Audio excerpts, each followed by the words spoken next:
welcome to the Art of Costume podcast. I'm Elizabeth Joy Glass. And I'm Spencer Williams. Hello, Elizabeth. Happy Election Day. Oh, happy Election Day, everybody.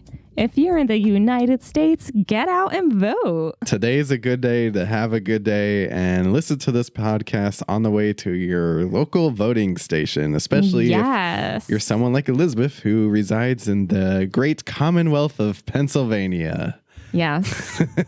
We here in the great Commonwealth need to get out the vote. Yeah. We're not going to get too much into it, but, we just want to do our part and say, hey, make sure you get out and vote today. Not going to tell you what to do except to get out and do it. So, Elizabeth, today is a big day for us as we are talking about Beetlejuice. Yes. And woof. We have a icon in studio with us today. We do. Me and Spencer got to interview the Colleen Atwood. Oh man, I could not have been happier. Let's just get into it because there's a lot to say. Today we were talking about Beetlejuice, directed by the one and only director Tim Burton. 3 generations of the Deetz family return home to Winter River after an unexpected family tragedy. Still haunted by Beetlejuice, Lydia's life soon gets turned upside down when her rebellious teenage daughter discovers a mysterious portal to the afterlife. When someone says Beetlejuice's name 3 times, the mischievous demon gleefully returns to unleash his very own brand of mayhem, and that is Beetlejuice. If it's still in a theater near you, go see it. Yeah. I highly recommend. It's so fun. Yeah, see it in theater. And let's meet our costume designer. As we said, it is the GOAT, Colleen Atwood. You will know her just like from everything. Yeah, we actually kind of gave up on writing the list at this point because it's just too long. Yeah. The original Handmaid's Tale movie, Edward Scissorhands, Silence of the Lambs, Little Women, Mars Attacks, Sleepy Hollow, Chicago, Big Fish, A Series of Unfortunate Events, Memoirs of a Geisha. She did get an Academy Award for that. Sweeney Todd, Dark Shadows, Into the Woods, Alice in Wonderland, Fantastic Beasts and Where to Find Them, Wednesday, The Little Mermaid, and Masters of the Air. We should just record that and play it on fast motion every time. I feel like I should just go down her IMDb like that. That'd be crazy. And it's funny because damn well we're going to be talking about Colleen Atwood at some point in the next season too. Yeah.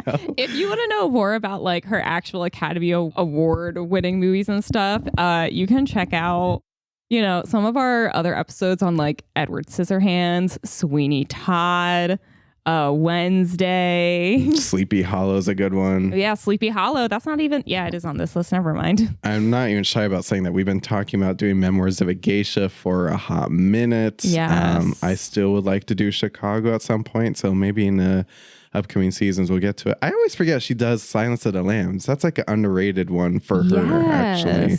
Yes. I also forget she does the original Handmaid's Tale. Yeah, which I've never seen, but I'll get into that. Well, without further ado, Colleen Atwood joined us in the studio. Let's talk to Colleen Atwood. Hi, I'm Dan, who does all the magic behind the scenes. I wanted to say thank you, and if you want to support the show even farther, go to tpublic.com/user/theartofcostume, where you can buy a couple variations of our logo on t-shirts, mugs, and stickers. Also, be sure to leave a like, comment, and subscribe. And if you're an audio listener, leave us a 5-star review on Apple Podcast. Now, back to the show.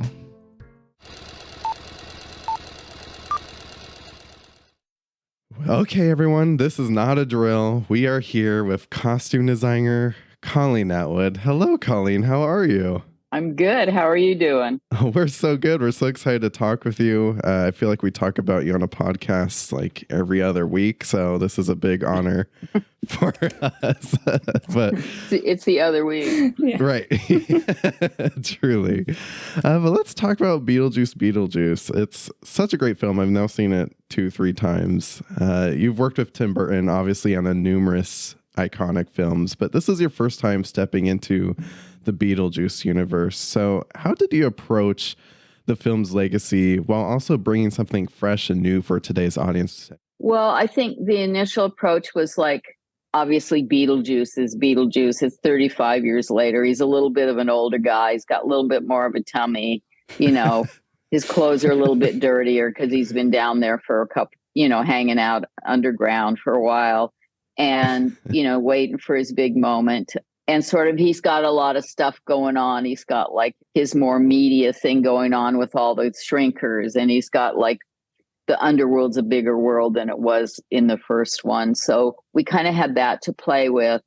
And then just talking about how each character kind of what had happened to them in 35 years. Like Lydia, had become a TV personality with this kind of cheesy quasi 70s horror kind of goth thing. Yeah. So she had a very tight, sort of cheating décolleté sort of dress that she wore for the show. And then she had who Lydia really was, which is, hearkening back to very covered up, kind of timid on the inside, shy, kind of bohemian character. And then we had Delia with her larger than life sort of art and always trying to be, even though time had passed, she was a look at me kind of character. She, she was as big as her work and she was she wasn't letting that go no matter, what happened, that she would always be that way, which was her expression of creativity. Do you feel like you were approaching it with you were taking in contemporary fashion influences a little bit this time around? I'm wondering what your influences kind of look like. Well, my influences it depended on the character, but I definitely, leaned into more kind of street kind of art sort of fashion on Winona's character. She shopped at Dover Street Market if she had time. Yeah. And, bought one thing a year. It wasn't like she was out there in the shops, but that she was kind of that girl. And that Lydia was Maxfield, Saint Laurent, big shopping, big stuff. Yeah. And then with really leaning into the 80s with her fashion, which I felt was, the era that character was sort of stuck in. And then with Jenna, we just really talked about the character being into grunge music, kind of grunge style, a little bit of the Northwest kind of vibe with the denim and the, little silk dress and the heavy boots and that sort of vibe with her.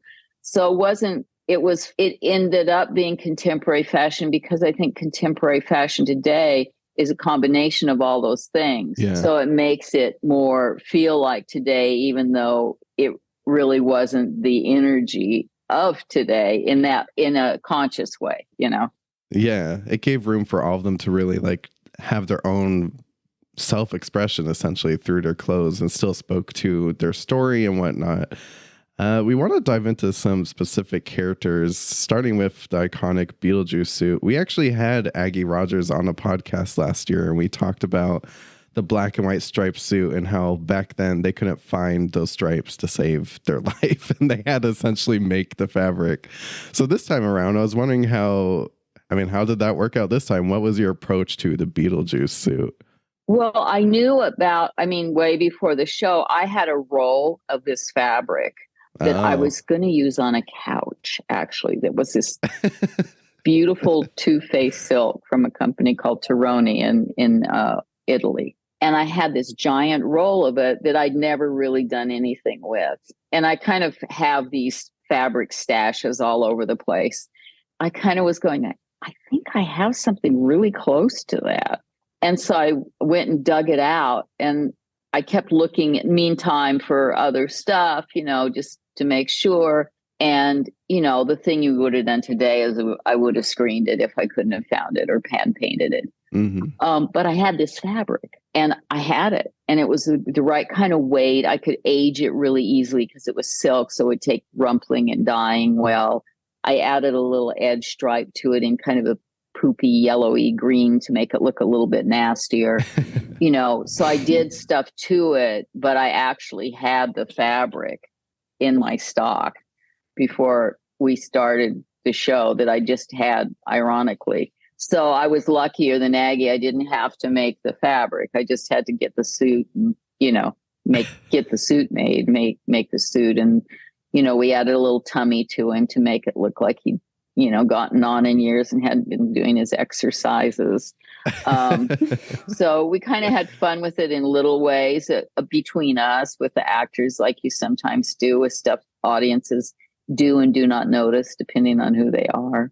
But that was kind of how I ended up with the fabric. Gotcha. I love that you have this idea of all these fabrics, like in case of Beetlejuice one day, like this would work. It's so unconscious and random what I have.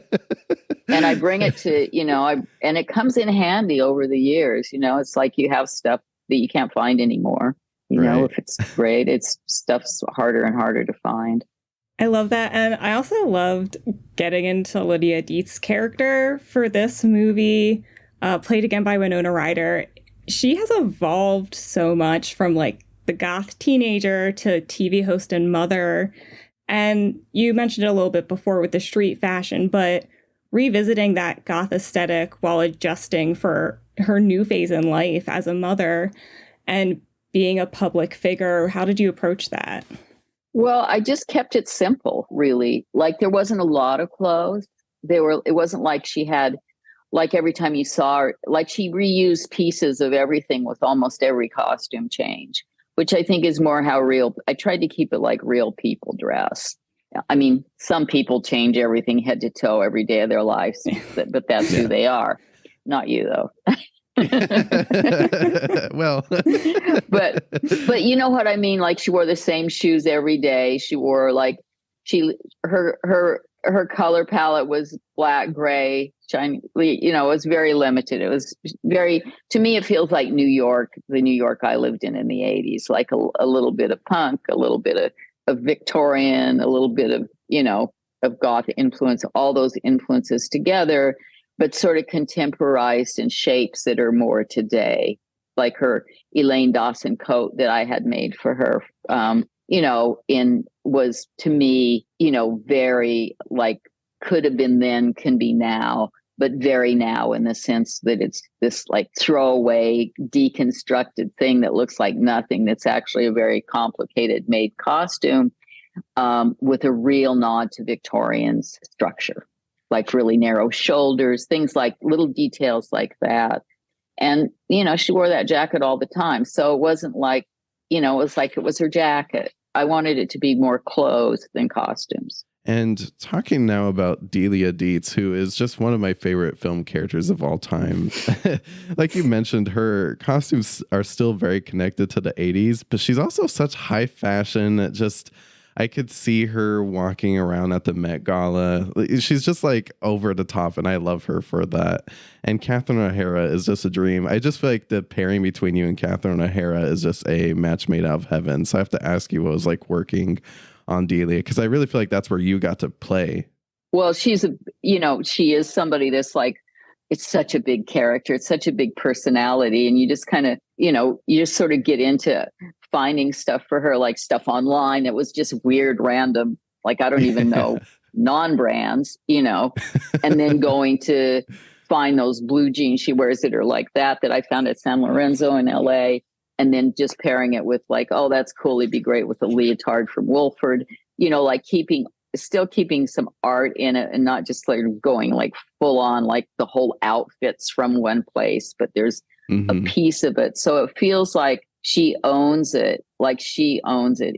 It's not like she's wearing it in a way that's for anybody but herself, even though it's definitely, those people that just have the ability to pull off stuff like that black and white crazy coat and, stuff that's both super high end and super street, but still has an artistic kind of vibe to it.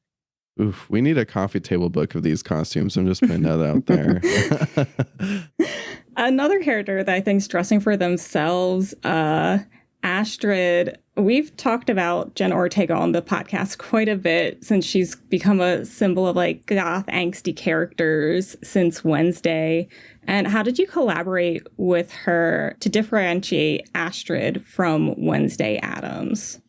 Well, I feel like, we started with who Astrid was, and we didn't really want her to look at all like Lydia, which is more kind of Wednesday Addams style, is that sort of severe, sort of she's even more structured than Lydia in a way. Wednesday Addams, she's very defined.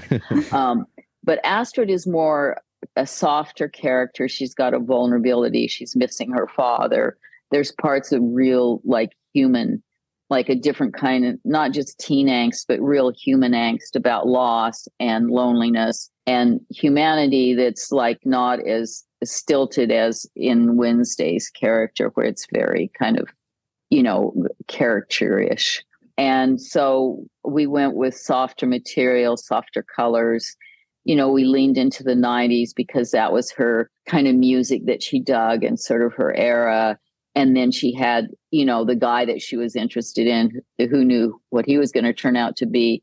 But, they had that music Nirvana moment. So I kind of made her more that thing with the denim jacket and the homemade, like, little daisy print dress with Doc Martens, which is very kind of early 90s kind of young vibe. Yeah. So that's kind of where we went, in getting her character sort of defined in that way. And then for Halloween, the Madame Curie dress was just like a take on the period of Madame Curie. And then I knew this fabric. Again, I had it, but it was a fabric that I used a long time ago in something. And it was really, I thought it would be really cool because it looked like it glowed in the dark, like she was radioactive. So I got very excited when I read that, because I went, I know exactly what I want to do for that, because it was a high neck Madame Curie with the skirt. So that was another serendipitous fabric moment. Ooh, we got to get to Colleen's fabric storage. There's all sorts of treasures in there. I do, indeed. Lots of diamond butterflies I got to figure out what to do with. We'll help you with that. Just let us know. We're available on weekends.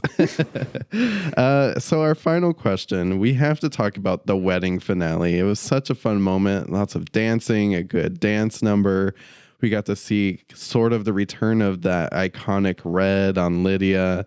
And of course, Beetlejuice is in this really hilarious tuxedo. And not to mention Monica Bellucci comes in, which she just looks amazing. We could talk. She deserves her own podcast. That's a wedding dress. Yeah. So I have to ask you about how your team approached putting this scene together with all these different characters and colors. It was really quite a sight. Well, it was a real nod back to the original kind of clean, kind of graphic colors, with each character sort of defined in that way.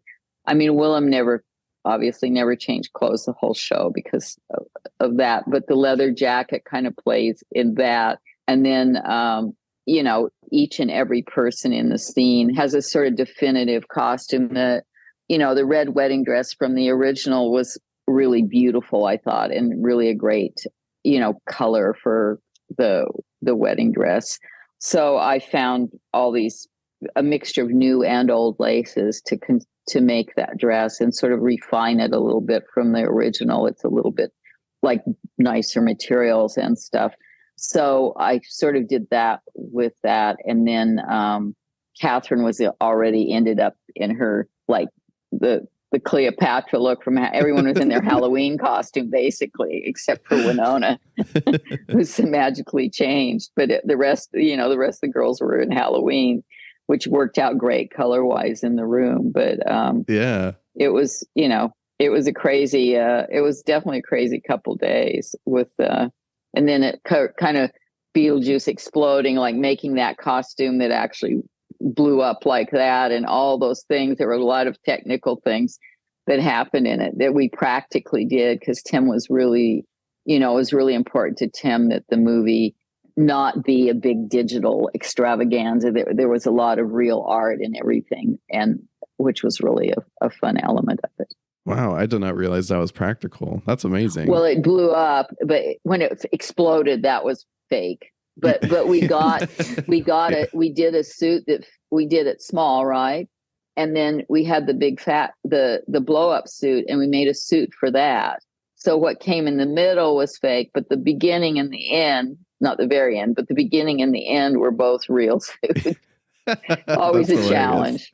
Yeah, it's still something new every time at this point. I mean, that's the Halloween costume, right? Like a suit. I have a new favorite costume. Go back down and then they go to the next house. I love that. That's insane. Well, it's exciting to know that even after all these iconic projects, you're still trying new things and new challenges, like suits that blow up. That's why it's the best job in the world. Yeah. Oh man. Costume designer Colleen Atwood, this has been such a joy. Thank you for sharing this time with us. And we hope one day, if you ever have some free time, we could talk about some of your other iconic films. But until next time, you have some extras to go take care of. Okay, gotta go check them. Thank you. All right. Thank you. Thank Bye. you. My heart is still beating out of my chest. I know. She literally was in a studio working on something else. Yes. I know. I was like, who are all these people and what are they doing? Can we talk about that? No? Okay. You guys could see, but her literal costume crew was like in the background of some workshop. Like it was Santa's workshop. Oh, no wonder you only have, what was it, like 20 minutes? Yeah, it was very fast, but it was worth every second. You and I haven't really talked too much about it, but what did you think of the film? I loved that there was a little bit more of a story than in the original. The first one's just kooky. Yeah, this was kooky and there was so much going on, maybe too much going on. I loved that they didn't update the CGI. Mm-hmm. It was kind of great. Yeah, I mean, as we get into our Stitch rating, I think I'm going to give it a solid 4 is what I gave it on Letterboxd, and I think I'll stick with it. Everyone knows that Beetlejuice, the original, is one of my top 4 movies. That's what my Letterboxd says. Yes. We had Aggie Rogers on last year to talk about the costumes for that one. Beetlejuice is such like a pillar to me as like a creative. I love that movie. So I was like, honestly, a little nervous going into this new one. I'm like, this could blow it, like it's been a long time. And I just thought it was great. I loved it. There's some things I would say maybe it's not perfect, but no, it just had fun. It didn't take itself too seriously. It used the same characters, though I'll say Catherine O'Hara might have been playing Myra Rose a little bit, but that's neither here nor there. Oh, we can talk about that later. Yeah, but I thought it was great. The costumes are great. I thought the cast is like stellar. I thought Winona Ryder is fantastic. I agreed that they were waiting for Jenna Ortega to be born because she was perfect for this role. Michael Keaton's great. I thought the production design was over the top. Tim Burton hasn't lost his edge. I just thought the whole thing and the music was everything about it. I thought was so fun. So was it as amazing as the first one? No, but like, why would you expect that? Like, that's just you. Yeah. Some things aren't meant to be better than the first. It was like a fun tribute that I absolutely appreciated. And I just feel like they need to make one more because it just feels weird to end that Beetlejuice with just 2 sayings in a name. We need a Beetlejuice. Let's be real. Tim Burton. I agree. I'm a little behind you. I'm at a solid 3.5. Oh, okay. Like it's staying together, and there was some really nice embroidery on there. Mm-hmm. There was a little too much going on for me. Yeah. Because you have like 3 bad guys in one film, and Spider-Man taught us that's not a good idea. Yeah, okay. That's fair enough. And I'm like, okay, so we have Beetlejuice, which clearly he wasn't going to be like the big bad guy because he's just a gross spirit. Like he's not like... He's misunderstood. he tried to marry a teenager. Oh, yeah, you're right. Objection sustained. Yeah. I forget about that detail. Yeah, that small detail that was the crux of the first film. So they had 3 incredible other bad guys, which was Lydia's stupid husband. Oh, Rory. No, it was her fiance. Oh, right, fiance. Yeah, that guy sucks. Yeah, he was the worst, and he was just like obvious. He was using her, and she didn't realize it because I think she's still kind of hung up over Astrid's father. Mm-hmm. Dolores was a great villain. I also feel like maybe she was unnecessary, but like Monica Bellucci to me, I mean, I just think she's absolutely incredible. She was so hot. Tim Burton was like, throw her in there. Just let her go. And it was worth it. She was so hot. And then you have the serial killer kid. That was cool. It was spooky. That Astrid falls for, which, yeah, I really like him too. I'm like, I think if it had just been like the fiance and the ghost kid, would have been a higher Stitch rating. And then they should have saved Monica Bellucci for Beetlejuice. Yeah, I think she needed more time. Yeah. Because she killed what she had. We just need more of it. I think you and I were the ones that were talking about it, but we were talking about this a lot at LA Comic Con when I was running around as Bob. Yeah. That Monica Bellucci was one of Dracula's brides in Bram Stoker's Dracula. Yes. That's I know crazy. Exactly which one she was too. Yeah. Oh, yeah. Yeah, me too. The hot one. Well, they're all hot. Well, yeah. That's kind of the point. Yeah.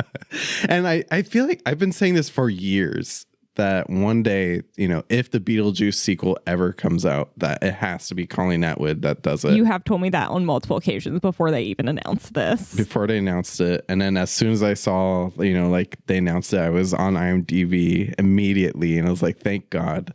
Like if it's not Aggie Rogers, then it has to be Colleen Atwood, and it was well worth the wait. Yeah. Well, let's play our favorite game. Absolutely. The one costume to rule them all. Spencer, what's your one costume to rule them all? This was a hard one. I actually was flipping back and forth. I want to give an honorable mention to Lydia's black coat that has like the white basting stitches on it. I think it's really cool with the zigzag design. But I have to go with Delia Deetz, who I believe was the person who was the one costume rule them all in the original. Her like black and white motorcycle jacket. It is so cool. Catherine O'Hara just wears clothes so well. And I just feel like Colleen Atwood's kind of gained, like, as she goes further and further into her career, she's gained like this really cool like streetwear eye. Mm-hmm. And I just feel like she really got to shine with Delia in this one, where you could just really see her like cool artsy streetwear vibe. And you kind of see it in like Wednesday as well. So I think it's something she's enjoying like playing with. And honestly, if we had more time, I probably would have liked to dive into that with her, but perhaps another time. I agree. I love Delia. Might have been my favorite character. Easy. I disagree that she was Myra Rose. You don't think so? No. I think it came out for a little bit. I think a little bit, but then, because I saw the original right before seeing this one. Yeah. And I watch Schitt's Creek all the time. Delia's like a tiny bit, she's a little bit more like checked into the real world. She also just says whatever she wants. Yeah. Moira is a little more like socially conscious about what she's saying. But I mean, they even had the part where Delia was like doing the art show. Remember where she was like the crow? Oh, and I was like, hello. That's straight out of Schitt's Creek. I think that probably was a fun like Schitt's Creek nod. Yeah. Like if like someone told me the set designer or Tim Burton or Colleen Atwood is a gigantic Schitt's Creek fan, I would not be surprised. Elizabeth, I think it's fair to say that we're going to do Schitt's Creek next season. We just got to do that. Yeah. Yeah. Okay. So everyone put down your calendars. What was your one costume to rule them all? My one costume to rule them all was Dolores. Ooh, Oh my that's gosh, a good one. From the entrance, putting herself back together. Oh, to Tragedy by the Bee Gees. That hits. Yes. Oh my gosh. All the way through. She's just this like sexy, like femme fatale trying to murder Beetlejuice. Yeah. And it's incredible. I love like how her costume shimmers. When it changes colors. That's cool. Yes. Oh that's my dream. It was just like so perfect for the character. And it said, because like you said, she should have been a bigger villain than she was, but she makes what time she has on screen, she makes the best of it. Even if she's just like very sexually walking down hallways, just where's Beetlejuice? Juice. I'm like, perfect. Yes. Oscar. I think Colleen realized like she's not saying a lot. Like a big part of her character's gonna be just the costume. Yeah. So they each just ate it and did the most. Yeah. Well, Elizabeth, I love this episode. I'm so excited we finally got to do it. I'm so glad it worked out. We were really banking on Colleen Atwood being here. I've been trying to set it up since like March or May of this year. It's been a long time. And I've been hell-bent on bothering poor Warner Brothers. So shout out to the team at Warner Brothers for hooking us up. We're very appreciative. And Spencer, what are we watching for our next episode? Well, we made a promise earlier this year, Elizabeth. We did. We did an episode that was hosted on a deserty planet called Arrakis. We're talking about Dune Part 2. We were supposed to have on costume designer Jacqueline West for that episode. Yeah. And I promised that I will do what I can to make that happen one day. I am happy to say that Jacqueline West, as we are getting into our Oscar season, Jacqueline West is going to be here to talk about Dune Part 2. So I'm so excited. This is also like our Part 2 to Dune Part 2. I'm so excited. I love this film, and I'm just gotta say, I'm a little biased. I'm really rooting for Jacqueline West to get an Oscar this year. Yes. It's kind of my ghostly campaign to make that happen. So I can't wait. I hope you all join us. Make sure you subscribe to us on YouTube so you can see all the visuals for Beetlejuice. I cannot wait to see you on Arrakis. Bring your still suit. Oh, you know I will. Everyone, have a fantastic week.